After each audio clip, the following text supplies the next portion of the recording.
queste montagne, nel territorio di Orani, in provincia di Nuoro, un uomo è stato sequestrato poche ore fa. È tra quelli denunciati il 35° sequestro di persona avvenuto in Sardegna negli ultimi 2 anni. L'uomo rapito si chiama Daniele Mureddu, di 29 anni, un piccolo proprietario di Fonni.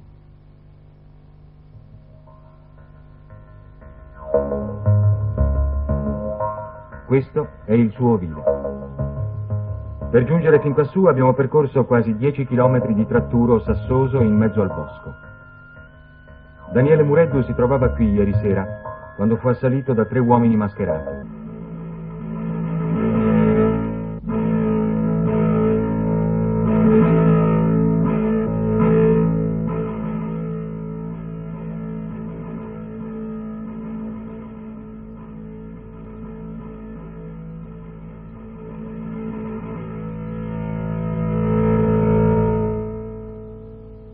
Il solo testimone dell'episodio è Mario Loddo, un collaboratore di Mureddu.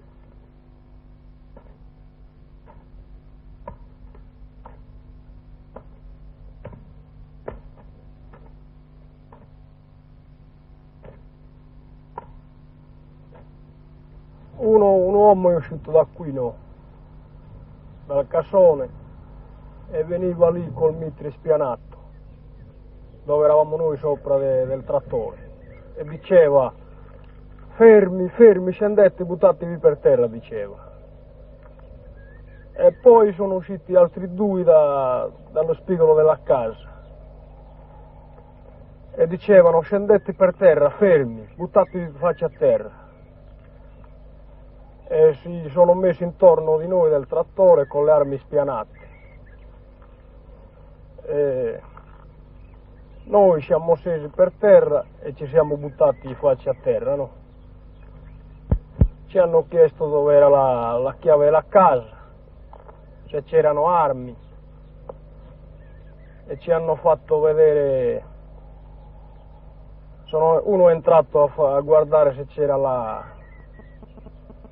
c'erano armi dentro la casa, e poi è ritornato a uscire e ci hanno legato mani e dietro. Come erano vestiti? Erano vestiti di nero. Come pastori? Sì. E come parlavano? In dialetto? Parlava l'italiano. Ma un italiano corretto o un italiano... Sì, italiano corretto. Secondo lei erano pastori o cittadini? Sembravano pastori al tipo. Senta, come erano armati? Uno di mitra e 2 a fucili. Era gente che conosceva le abitudini del Mureddu? Sì, l'ambiente lo conosceva, certo. Questa è una zona particolare della Barbagia, vero? Sì, questa è una zona centrale, un posto brutto per questo. Brutto perché? È un passaggio, una zona centrale per roba di delinquenza. Un passaggio di pecore rubate? Pecore rubate, vacche, per tutto, è un passaggio. E non potrebbe essere questo il motivo del rapimento di Mureddu? Cioè che lui avesse comprato del terreno in questa zona troppo pericolosa, frequentata da delinquenti? No, non credo che sia un dispetto così per la zona. Lei in che rapporti era con Mureddu? Sì, eravamo compagni, intimi compagni. Quindi lei lo conosce bene? Come fratelli lo conoscevo, perché da piccoli siamo stati sempre compagni. E che cosa ne pensa? È un bravo ragazzo? Era un bravo ragazzo, dei ragazzi bravi che c'è in paese. Secondo lei è più probabile che lo trovino le forze di polizia, se verrà trovato, o i suoi familiari? Per la polizia io non credo che lo trovi. Penso che se lo lasciano andare sia dalla famiglia. Cioè è più facile che lo trovi la famiglia? Penso di sì.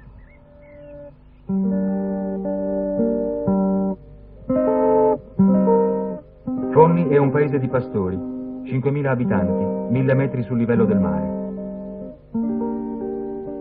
La famiglia Mureddu abita al centro del paese. La casa all'apparenza è modesta.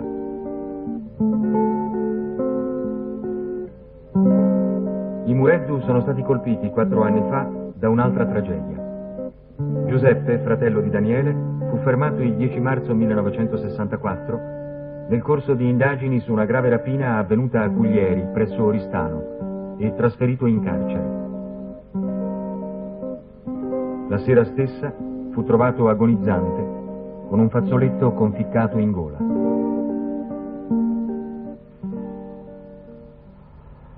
Avete qualche idea di chi possa essere stato? No, per il momento no. Secondo voi, quali motivi possono aver provocato questo rapimento? Beh, penso solo per i soldi. Avete avuto qualche notizia? Ancora no.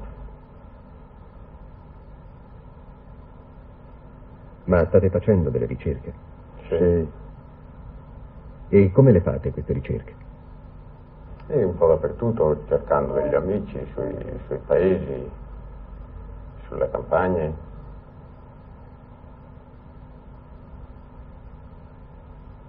Pensate che le forze di polizia vi possano aiutare? Beh, anche loro possono aiutare, certo. Avete fiducia? Sì. Ma voi non avete idea assolutamente di chi possa essere stato? Non avete nemici qui, invidie, odi particolari? Niente. Assolutamente. Assolutamente nulla. Che cosa pensate di fare adesso? Di attendere. Aspettare. Di attendere la disposizione di chi comanda. Chi è che comanda? Comandano loro adesso. Non comandiamo noi. Pensate che si possa modificare questa situazione? Sarà molto difficile per noi pensare questo o accertare questo. Dunque non avete nessun indizio? No. Niente. Non avete avuto nessuna segnalazione? Ancora nulla. Dove pensa che possa essere Daniele?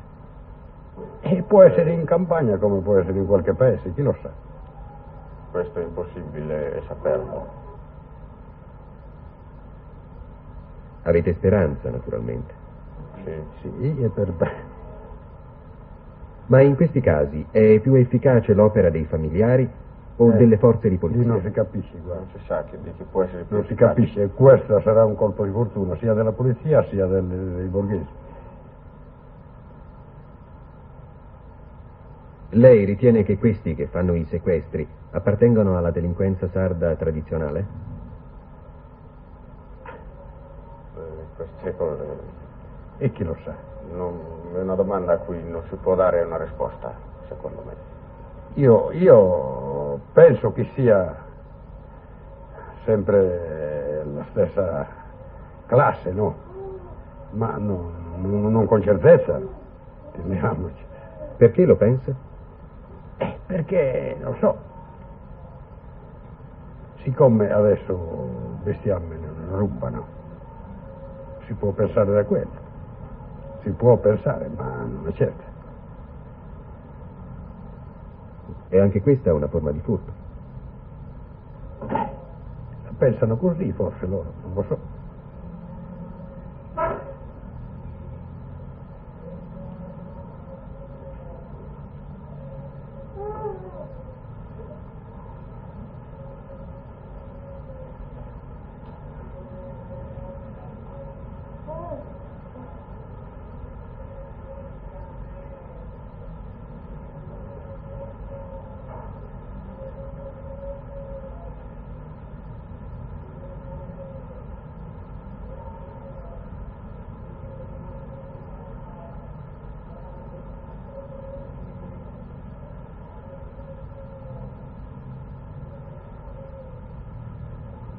In sostanza, uno che viene da fuori non ha nessuna possibilità di aiutarvi.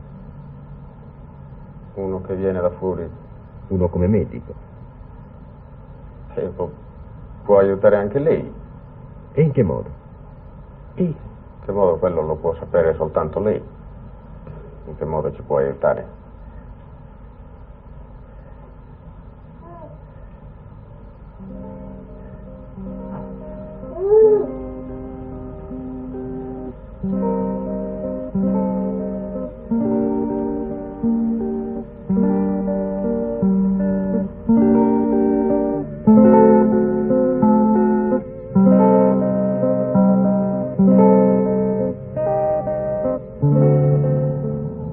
cosa pensate di questo rapimento di Mureddu? Niente.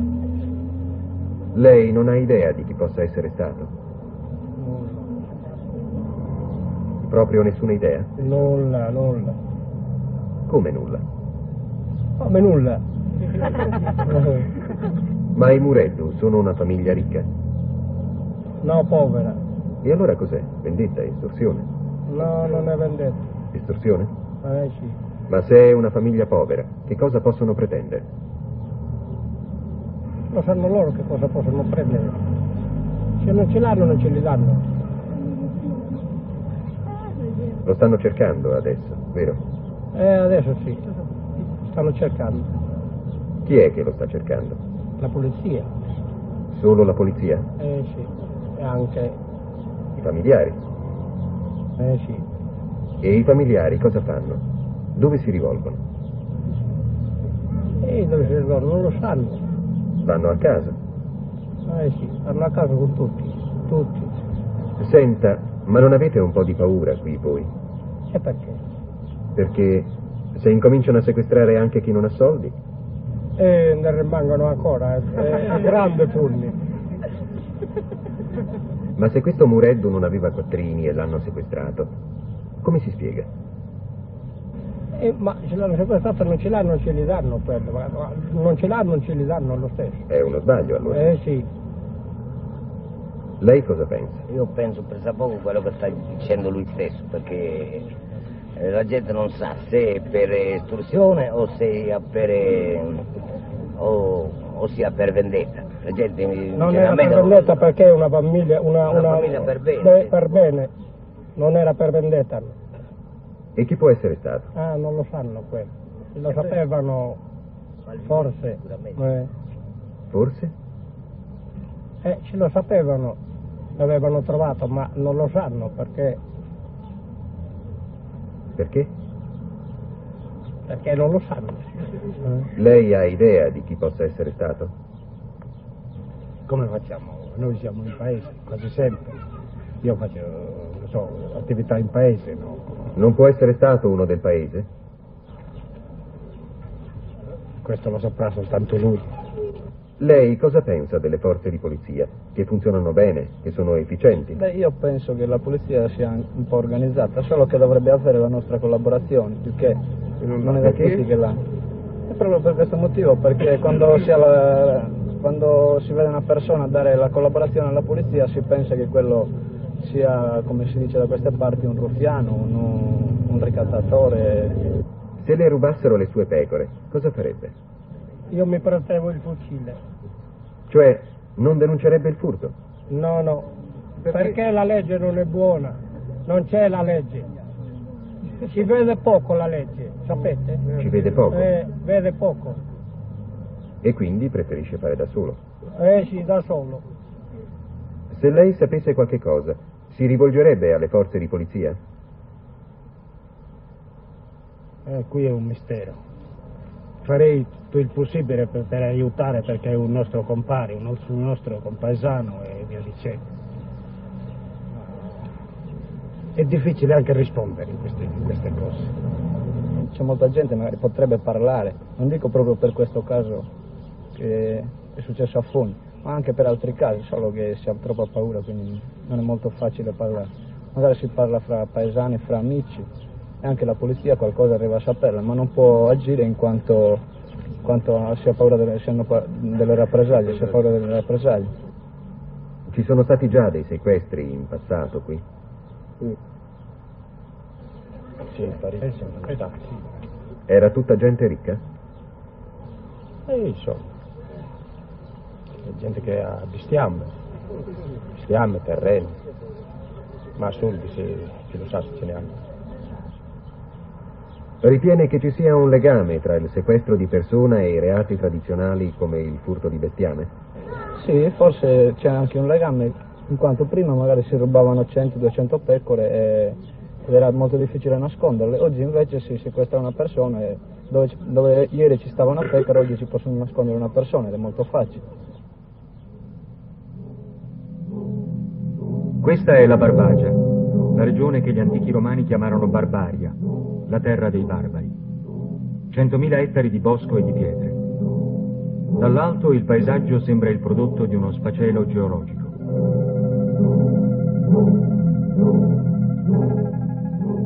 È una regione aspra e dura, con una sua bellezza struggente. Una regione dove la solitudine e il silenzio dominano sovrani.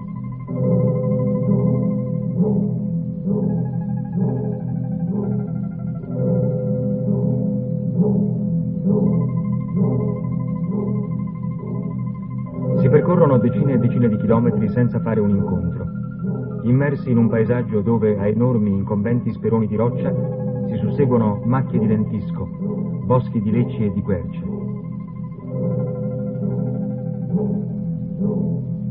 La Barbagia è dominata dal sopramonte, un succedersi di montagne selvagge, coperte qua e là di macchie di bosco, dove esistono tuttora zone inesplorate e inaccessibili, dove vivono i cinghiali, i mufloni, gli avvoltoi. Qui ha trovato rifugio il banditismo tradizionale della Sardegna. Qui vivono alla macchia alcune decine di latitanti. La regione si presta perfettamente all'occultamento. Il pastore, e anche il bandito, aderisce al paesaggio.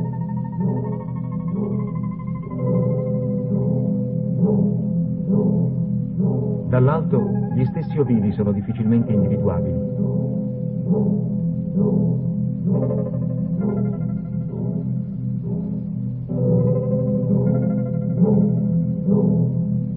E se un gregge è ben visibile, scoprire un uomo è come isolare una formica tra i sassi. Basta un cespuglio, l'ombra di una rupe per celarlo alla vista.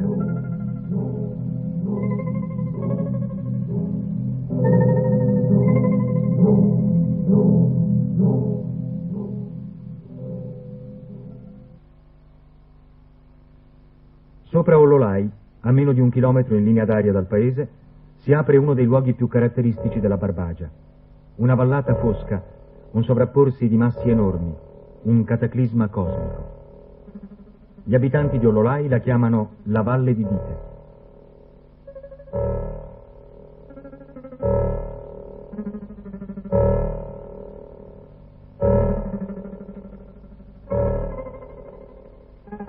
Qui fu tenuto nascosto 33 giorni il commerciante Luigi Moralis, rapito nel suo ufficio nei pressi di Cagliari e rilasciato dopo il versamento di quasi 100 milioni.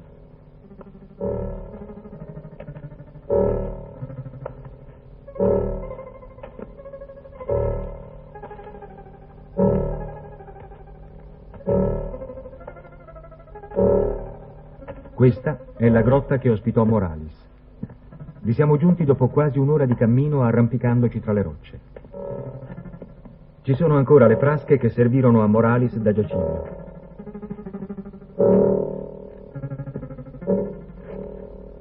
La grotta è così ben mimetizzata tra massi, alberi e arbusti che fu individuata solo dopo lunghe ricerche. Un giorno, mentre era prigioniero dei banditi, Moralis udì le voci dei carabinieri che lo cercavano. Erano a una decina di metri da lui, ma non riuscirono a scorgere l'ingresso della grotta.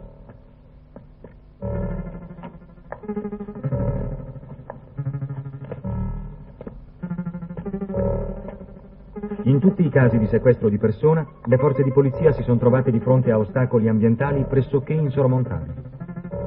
Proviamo a fare una ricognizione nella valle di Ollolai.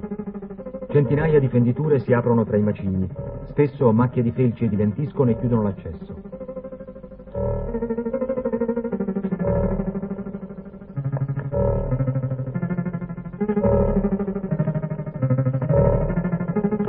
Sono nascondigli naturali che sfuggono anche alla ricerca più attenta.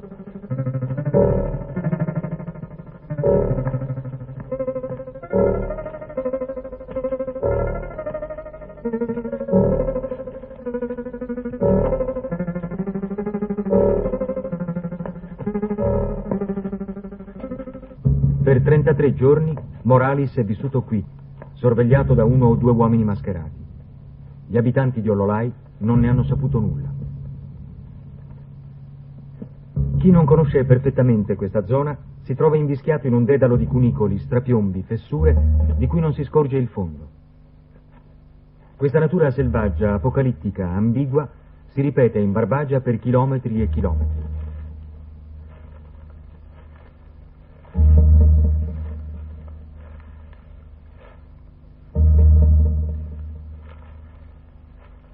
Si avanza di sasso in sasso, in un succedersi di macchie e di anfratti che dà il capogiro.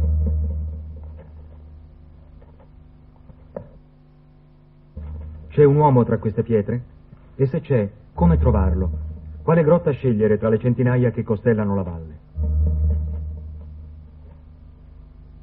C'è qualche indizio che riveli la presenza di un essere umano?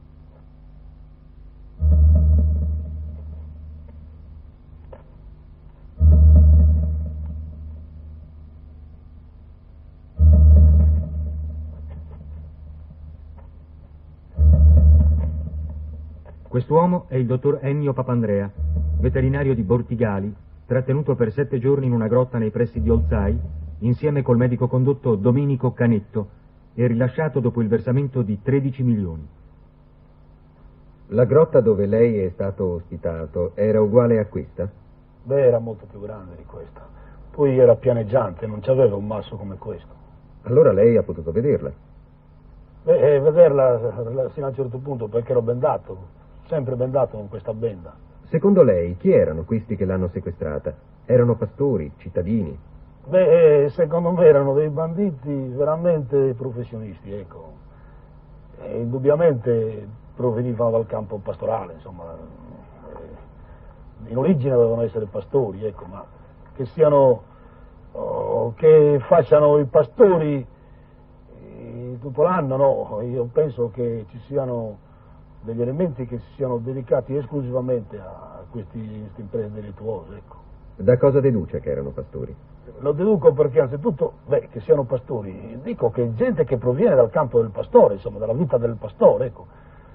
Ma anche perché per poter vivere in luoghi dove hanno tenuto me e il mio collega, se non è gente che rotta le intemperie, pratica dei posti, non è possibile, ecco, che possa viverci gente con tanta, e muoversi con tanta agilità, ecco, non è possibile. Se lei riconoscesse uno dei suoi rapitori, lo denuncerebbe? Beh, guardi, io penso che sia una cosa molto difficile per me riconoscere qualcuno dei miei rapitori, perché prima di riconoscere una persona bisogna averla conosciuta, e io non credo di riconoscerla. So che tra i miei rapitori c'è stata una persona, ripeto, si faceva chiamare Giuliano. Questa è stata con me molto gentile, molto cordiale, mi ha aiutato in tutto, mi ha rassicurato, insomma, mi ha alleggerito, diciamo così, quelle che erano sofferenze.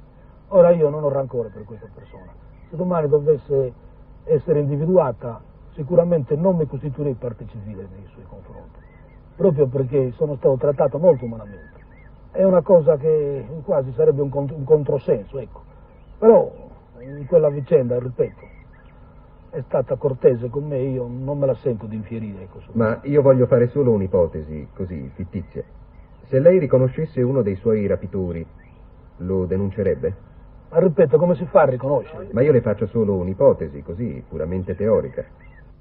Beh, indubbiamente, se io ne avessi la certezza assoluta potessi riconoscere, è giusto, perché quello ha infranto la legge deve essere rispettata, è vero. Cioè lei non ha paura? Paura di che cosa? Più di quello che di farmi la pelle, più di quello, no? Insomma, d'altronde hanno detto chiaro e tondo, per uccidere una persona ci vuole odio, ecco.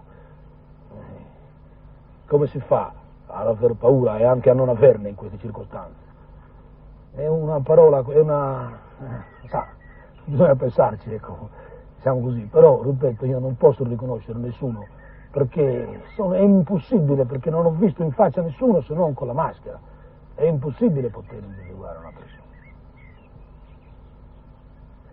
persona.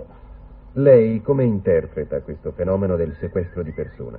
Io lo interpreto perché è a fin di lucro, è un fenomeno che si è verificato sempre in Sardegna, ma in questi ultimi tempi c'è stata una recrudescenza.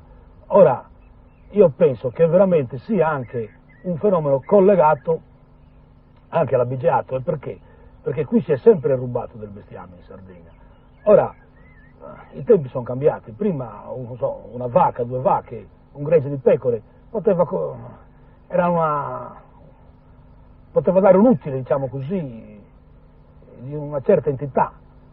Oggi è difficile anche poter andare a smerciare un branco di vacche o un gregge di pecore, non è facile, non è. E mentre che è molto più facile rubare un uomo.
Come organizzate i sequestri?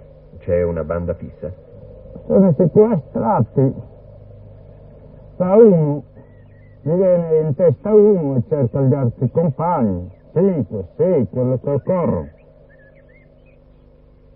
E la persona da sequestrare come viene scelta? La persona da sequestrare viene scelta quando delle volte uno traffica tutte le parti, sa che uno possiede un proprietario. E allora dice, andiamo e prendiamo questo in tal punto. Ho capito. Non c'è un'organizzazione fissa. Fate volta per volta. Sì.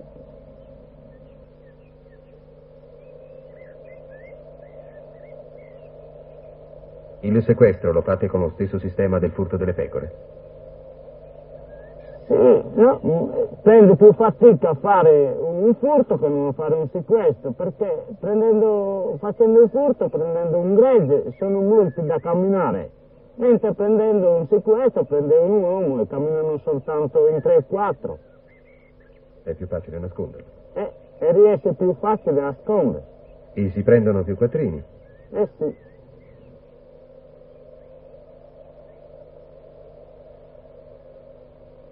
Cosa fate per non farvi trovare? Per non si far trovare si tenta di dare la massima attenzione, di non dare confidenza a nessuno durante che noi abbiamo questo sequestrato in mano. E se durante il trasferimento qualcuno vi vede? Se qualcuno vede e lo riconoscono che questo non parla, allora non c'è niente. Ma se sanno che uno può parlare, è capace anche di una vendetta. Ma in genere la gente parla o no? Ce ne sono che parlano, come ce ne sono che non parlano. Ma la maggioranza? La maggioranza, alle nostre parti, è caso raro a parlare. Il sequestro di persona affonda le sue radici nel mondo pastorale. È una tecnica più progredita rispetto al furto di bestiame. Questo non significa identificare il pastore con il bandito. Significa che pastore e bandito sono l'espressione di una stessa struttura socio-economica. Da quali premesse nasce l'abigeato? Quali sono i rapporti tra pastori e banditi? Le risposte si possono avere solo andando tra i pastori, raggiungendoli nella solitudine dei loro ovili, a decine di chilometri dal paese o dalla più vicina strada asfaltata. La struttura della pastorizia in Barbagia è quella di 2000 anni fa. Sono le stesse condizioni di vita, gli stessi oggetti, gli stessi mezzi di produzione che devono competere con i prodotti della tecnica e dell'industria moderna.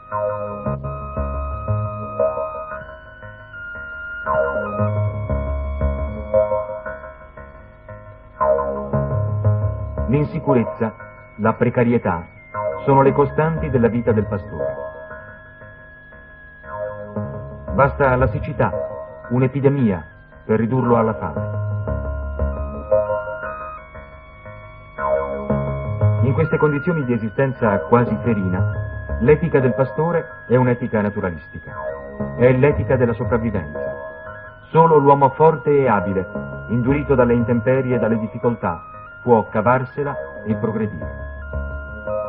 In questo senso il pastore barbaricino è un relitto arcaico, un popolo di cacciatori e predoni sopravvissuto nel XX secolo.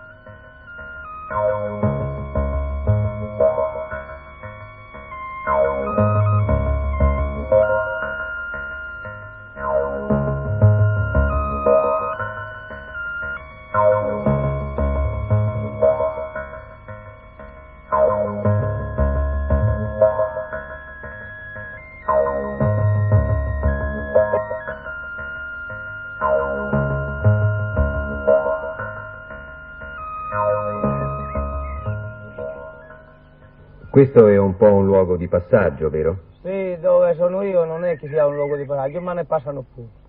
Ma passaggio di che cosa? Di passaggi di gente che più o meno che non fanno i fatti suoi. Ho capito. Senta, io sono partito con l'idea di cercare Daniele Mureddu di Fonni, quello che è stato sequestrato. Voi cosa potete dirmi? Avete qualche idea di chi possa essere stato?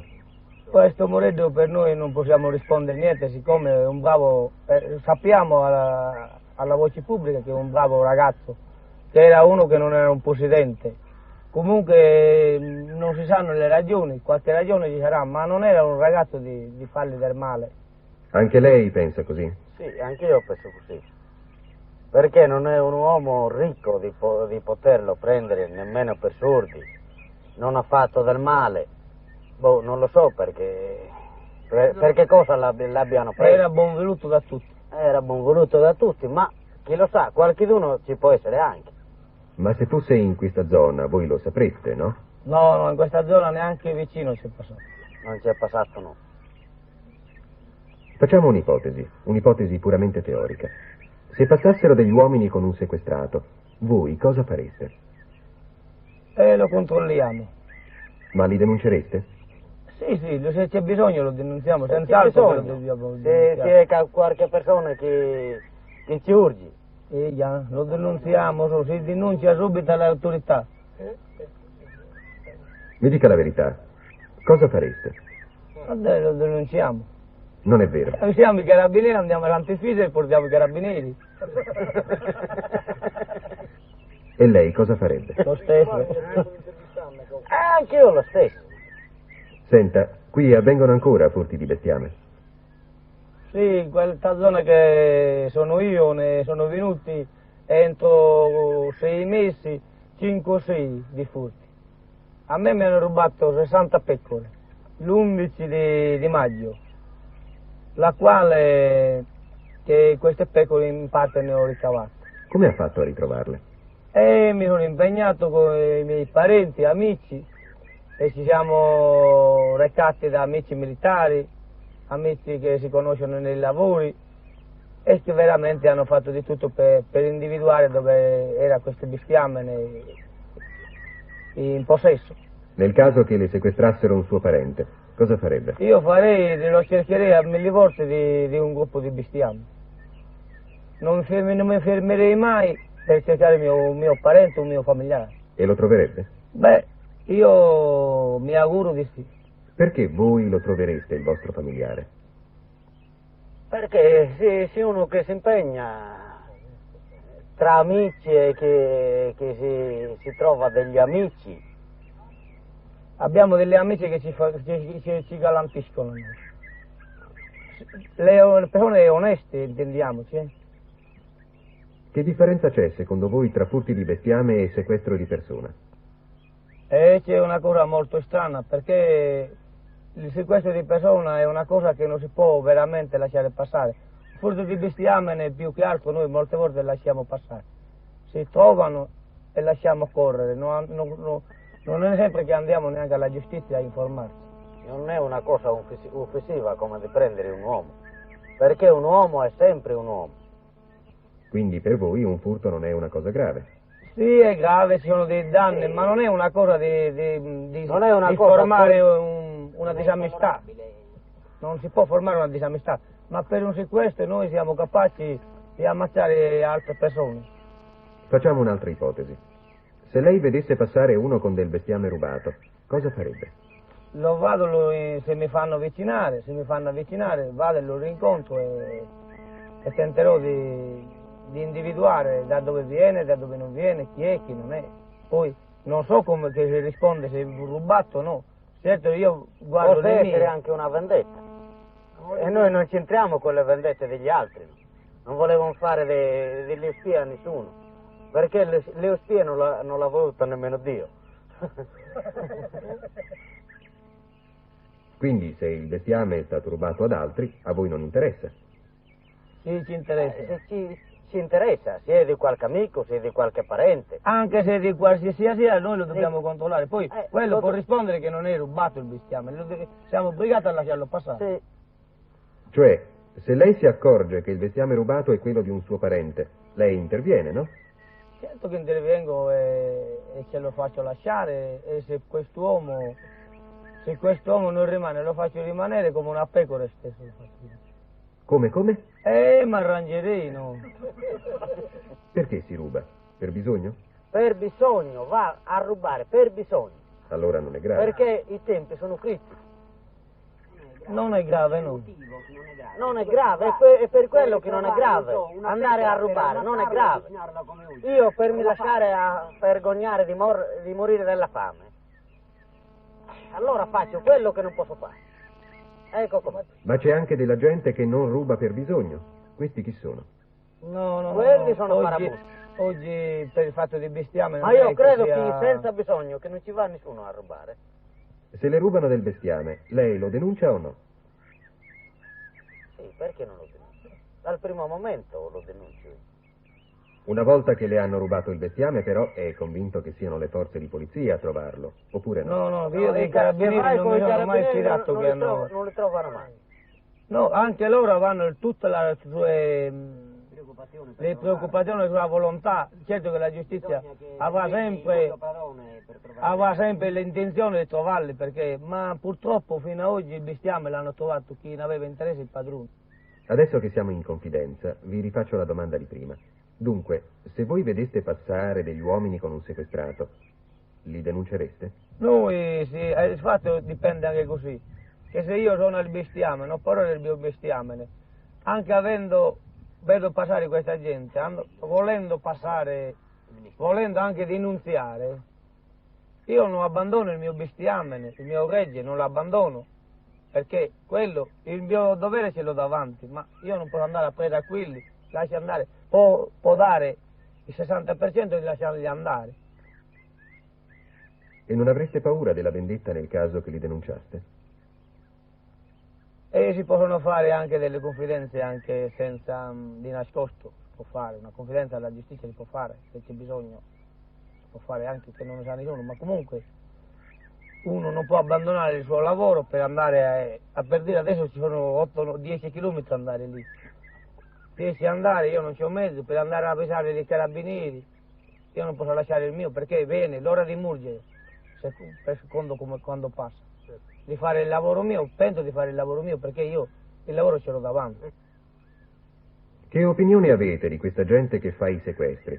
Pensate che siano in gamba, che siano abili o no? Una cosa troppo brutta. È una cosa brutta, sì, di quelli che fanno questi sequestri. Ma a ogni modo, in forma le fa, è meglio di rubare 100 milioni che non 10 pecore. Uno che si mette a rubare.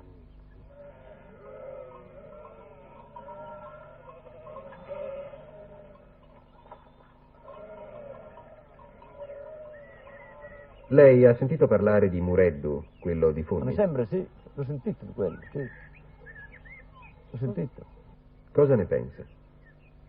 Si è fatto un'idea di chi può essere stato? Di quello non so. Naturale che quelli che rubano pecore, rubano mucche, rubano anche le persone, sì questo. Se per caso lei vedesse passare delle pecore di qua che le sembrano rubate, cosa farebbe? Se mi interessa, le dico lasciare stare perché queste pecore mi interessano, solo altrimenti. Le lascio passare perché non mi interessa. Ma quando è che le interessa? Quando si vede un gregge, vero, ci sono come si chiama, di un mio fratello, di un cugino, di un amico proprio importante. E se le capitasse per caso di vedere della gente che porta un sequestrato, cosa farebbe? C'è un ingegnere sequestrato? Sì, un sequestrato, se per caso passassero di qua. Beh, cosa faccio? Non mi interessa, non faccio niente. È naturale. Se mi interessa, sì, allora posso parlare, ma altrimenti se non mi interessa non faccio niente.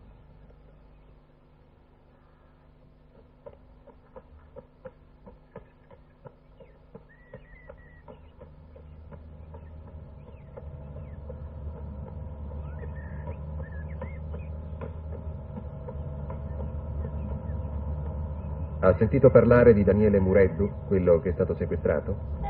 L'hanno sequestrato, sono venuti anche i parenti da me quelli e mi hanno detto dove l'hanno sequestrato, so il posto anche dove l'hanno sequestrato, perché sono stato 3 mesi pascolando.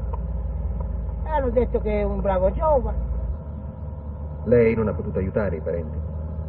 E che aiutare? Poi è lontano da qui a Fonne, no? Non posso aiutare niente. Non ne sa assolutamente nulla, insomma.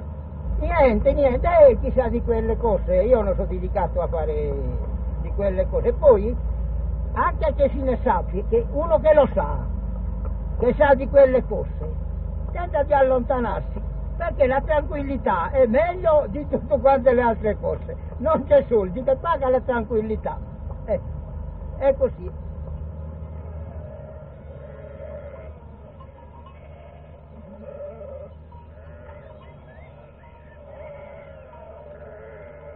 Avvengono ancora furti di bestiame qui?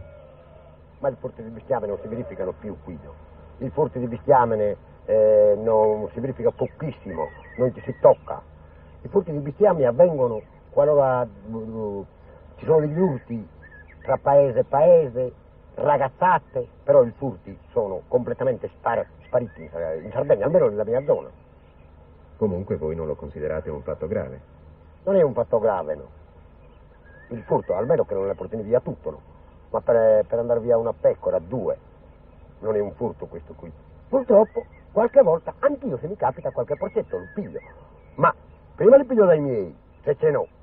Ma purtroppo allora quando arrivano i gravami dei fischi, dei pagamenti, non so che strada pigliare, cerco di rubare a uno che sarà magari più povero di me. E allora che cosa succede? Quello lì se lo sa si vendica. Al posto di uno me ne porta via 2. Così che conviene stare a posto. E se rubano a lei che cosa fa? Cosa volete? Se lo so, me li faccio pagare. O altrimenti anch'io se ce n'ha quello lì, cercherò di rubarli anche a quello lì. Ma per solito quelli che vanno a rubare non hanno niente da perdere.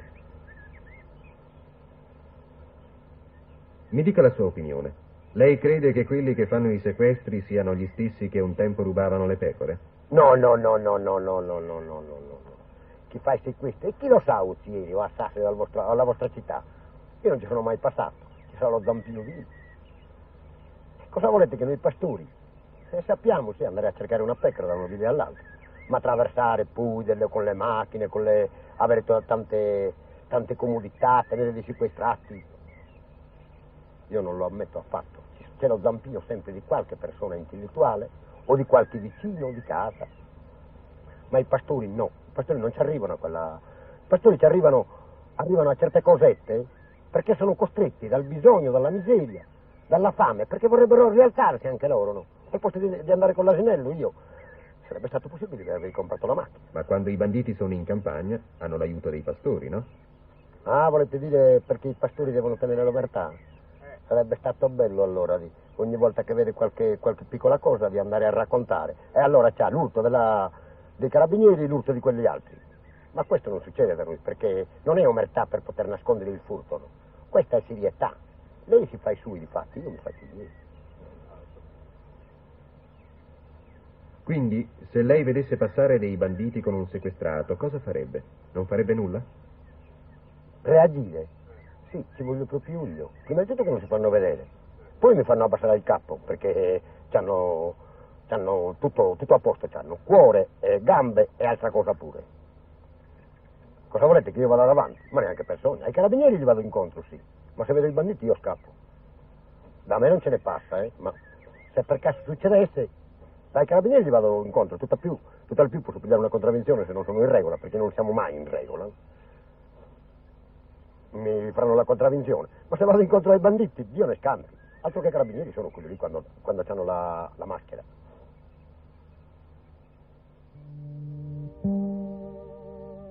I paesi della Barbagia sono, come i nuraghe, arroccati sulle sommità dei monti e, come i nuraghe, hanno nelle parti più antiche l'aspetto di fortezze di pietra. Il dedalo di viuzze, stretti archi, scale, cortili è l'immagine della vita di questi centri. È un mondo chiuso, con leggi proprie. Se nell'ovile, nella solitudine sterminata dei pascoli, prevale l'etica naturalistica e il furto non è visto come una colpa, ma come un modo per sopravvivere o per uscire da una condizione di miseria, qui vige un codice non scritto che tende a salvaguardare i valori tipici di una comunità pastorale. Alla base è la tutela della donna, della famiglia, dei beni necessari alla sussistenza. Chi viola il codice incorre nella vendetta. La vendetta è sempre un fatto privato. È questa una concezione propria di uomini abituati nella solitudine a risolvere da sé i propri problemi.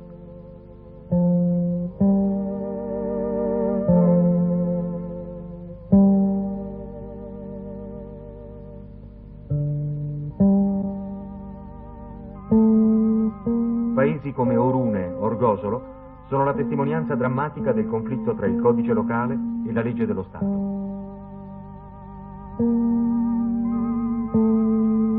Non c'è quasi casa dove non ci sia o non ci sia stato un familiare latitante o condannato o inviato al confino.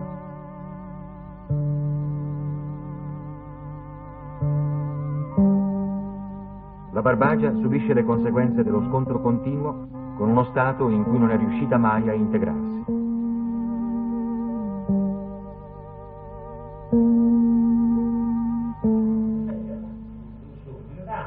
Oh.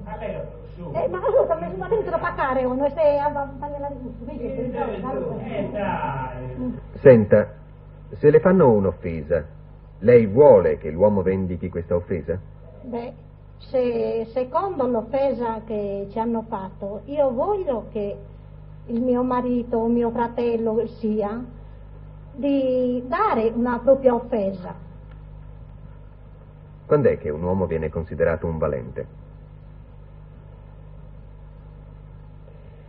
L'uomo valente qui ad Orgosolo sia uno che quando fa una cosa che si vanta, che non si vanta, che fanno proprio delle certe cose, dicono che è un valente.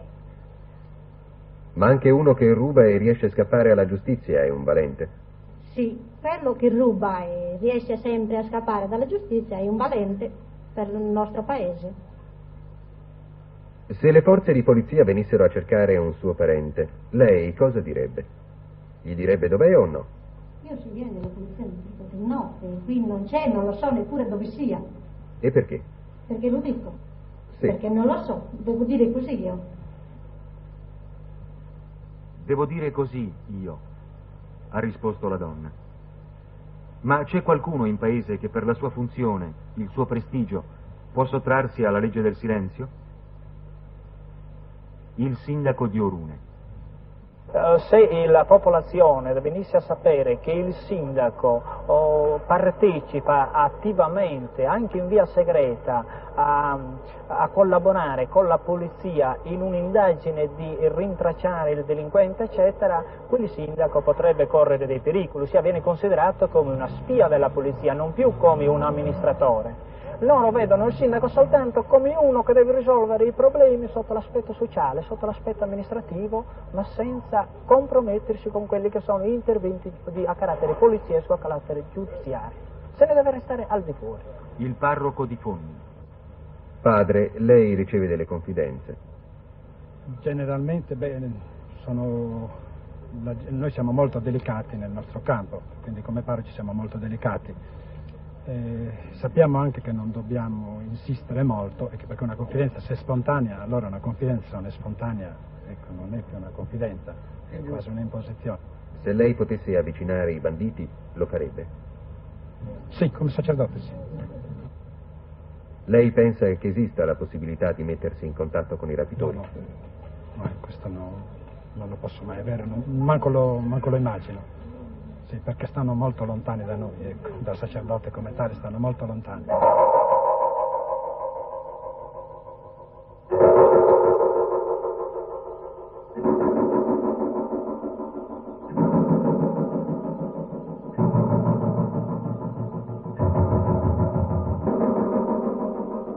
Scendiamo a Nuoro. L'arresto dell'avvocato Bruno Bagedda, il difensore di Graziano Mesina, ha destato una profonda emozione. Nuoro è una città in crescita, ricca di stimoli culturali, curiosa, vivace. È una città che sente in modo acuto i problemi della regione che la circonda, ma è anche la città abitata dai grandi abbigiatari di un tempo, gente che mantiene i contatti con il mondo pastorale, esercita ancora la sua influenza. In queste case ha trovato rifugio Giovanni Pirari, lo studente bandito, dopo aver ucciso 2 agenti di polizia. Che significato hanno gli episodi di Bagedda e di Pirari? Che l'organizzazione banditesca è diretta da elementi cittadini? È questo il nuovo corso? Voi ritenete che il banditismo abbia il suo cervello in città? Senza dubbio oggi il banditismo si presenta sotto aspetti nuovi e diversi che dal passato. Oggi si dice che il cervello, l'organizzazione del banditismo ha le sue radici in città, a differenza che nel passato. Nel passato anche non esistevano le bande permanenti, no? Dedite proprio ad atti delinquenziali. Oggi questo fenomeno si sta capovolgendo, perché esistono, pare, queste bande organizzate i cui cervelli sono nella città. Ritengo non vero che le azioni dei malviventi che battono la campagna, che scorrono in armi la campagna, siano guidate da elementi che vivono nella città. Può darsi che ci sia un collegamento per quanto riguarda specialmente il collocamento della moneta, il cambio della moneta, questo sì, potrebbe darsi, ma l'organizzazione io penso che resti nella campagna. Ecco. Dai vari casi che si sono verificati, dagli elementi acquisiti, dall'esperienza che ho anche personalmente, io lo escludo nel modo più assoluto che ci siano un'organizzazione centrale, delle gerarchie o delle cose. Sono dei gruppi di delinquenti che operano ovviamente più o meno in collegamento, sì, nel senso che uno sa pressappoco o intuisce quello che ha fatto l'altro, si scambiano anche delle notizie, ma sempre a livello però di piccoli gruppi. Noi riscontriamo che il banditismo si presenta, cioè comunque la delinquenza, perché il banditismo in generale è più marcata nell'ambiente pastorale che non in quello contadino. Questo perché si verifica? Perché il contadino ritorna tutte le sere a casa, cioè vive in una società, lavora in campagna ma vive in una società. Il pastore vive in campagna e non in una società. Al limite arriverei a dire l'operaio di Milano preso e portato in un monte con le sue pecore e restare mesi e mesi lontano da un ambiente sociale, pure l'operaio di Milano è voluto, diciamo, rispetto al meridionale, o diventa bandito pure lui o diventa comunque un essere asociale. Certe misure di polizia degli ultimi tempi lasceranno la Sardegna, se resteranno sardi, fra qualche anno, fra 4 o 5 anni, in condizioni peggiori delle attuali. Il confino qui c'è stato altre volte, si sono fatti andare via in continente centinaia e centinaia di pastori sardi, perché prevalentemente le vittime vengono scelte fra i pastori. Adesso si sta ripetendo questa storia, quasi tutti i giorni capita di leggere nei quotidiani sardi di pastori che vengono mandati al domicilio coatto. Dico, questa può essere una misura che non so se così nell'immediato possa dare qualche risultato positivo. In ogni caso, a lungo andare, peggiorerà il male. Quale, secondo lei, sarebbe la soluzione migliore? L'eliminazione progressiva della società pastorale? No, non credo. La soluzione ottima sarebbe quella di fare dei pastori di fare i pastori sardi degli allevatori moderni, degli allevatori, dei lavoratori alla pari con gli altri, con un reddito sicuro, ma dico, oggi come oggi queste condizioni non si intravedono nemmeno.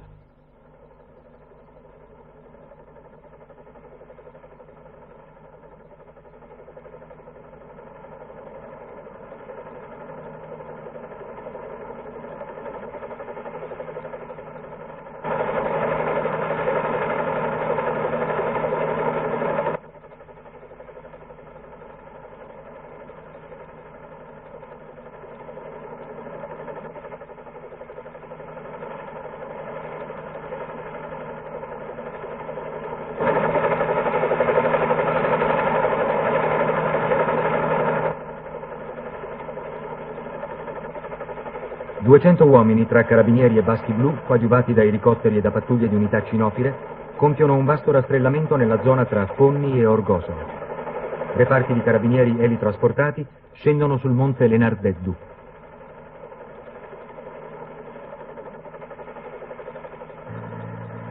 Altri reparti di carabinieri e di baschi blu risalgono a piedi il monte. Lo scopo della battuta è trovare Daniele Mureddu. Forse una soffiata ne ha segnalato la presenza qui.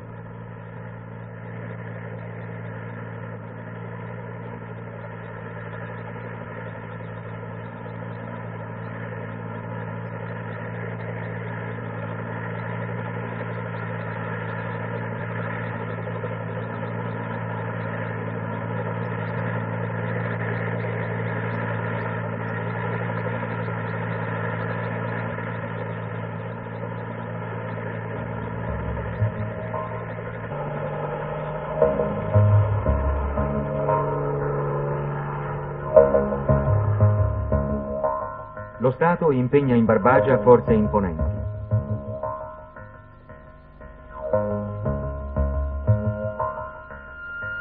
Sono immagini che si ripetono da anni, da secoli. La storia della Barbagia è una storia di repressioni. Sia i cartaginesi che i romani tentarono invano di sottometterne la popolazione. Nel 19 d.C. l'imperatore Tiberio inviò in Sardegna 4.000 liberti per combattere il brigantaggio. Le azioni repressive continuarono con i pisani, gli aragonesi, i piemontesi. Nel Settecento il marchese di Rivarolo, inviato dalla monarchia sabauda, percorse la regione impiccando, dopo giudizi sommari, centinaia di facinorosi o presunti tali. Lo Stato italiano ereditò il problema della Barbagia. La sua soluzione fu fatta rientrare nell'ambito più vasto della questione meridionale. Gli sforzi fatti finora sono stati condotti nella direzione giusta? È stata colta nella sua complessità la vera natura del problema?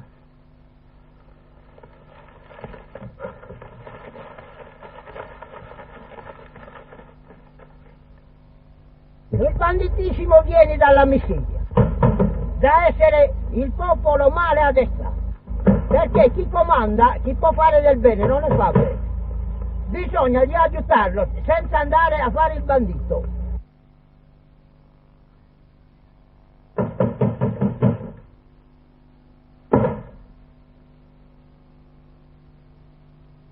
La causa dei banditismi sono l'ingiustizia, uno dei più cose principali, l'ingiustizia che fanno contro molte persone e più che altro la miseria che vorrebbe essere ognuno al pari di poter vivere degnamente. Non è mica che lo fanno per sport, lo fanno perché sono costretti a farli, certi, e la maggior parte di questi qui.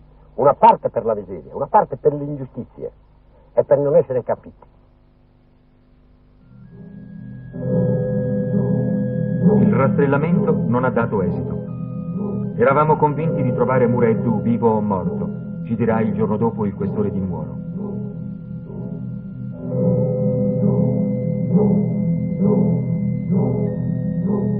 È passato più di un mese dal sequestro di Daniele Mureddu. Le speranze di trovarlo vivo sono svanite.